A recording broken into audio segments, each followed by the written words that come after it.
સુરત શહેરમાં national road safety મંથની ઉજવણી કરાઈ। ટેક્સટાઇલ માર્કેટ વિસ્તારમાં કરાયું હેલ્મેટ વિતરણ।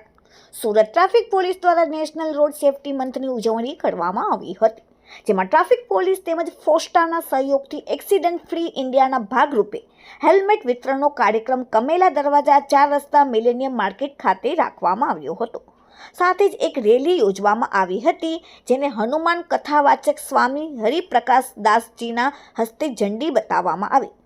રિંગ રોડ ઓવરબ્રિજ નીચે કિન્નરી 3 રસ્તા ખાતે નવી ટ્રાફિક સર્કલ પોલીસ ઇન્સ્પેક્ટરની કચેરીનું ઉદ્ઘાટન કરવામાં આવ્યું, જેમાં પોલીસના ઉચ્ચ અધિકારીઓની સાથે સાથે ટેક્સટાઇલ સાથે સંકળાયેલા વેપારીઓ પણ ઉપસ્થિત રહ્યા હતા।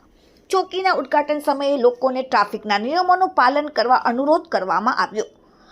એસીપી વસાવાએ કહ્યું કે સેફટી મંથનના કાર્યક્રમના ભાગરૂપે હેલ્મેટનું વિતરણ કરવામાં આવ્યું હતું, જેમાં પોલીસ કર્મચારીઓ અને જે વાહન ચાલકો હેલ્મેટ નથી પહેરતા તેમને પણ આપવામાં આવ્યા હતા।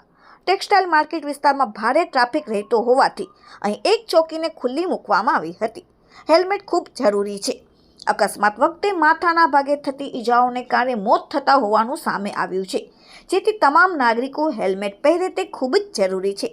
આ કાર્યક્રમમાં સુરતના કપડા માર્કેટના ફોસ્ટાના તમામ અધિકારીઓ પણ સહભાગી બન્યા હતા। Bureau report, daily India TV, Surat.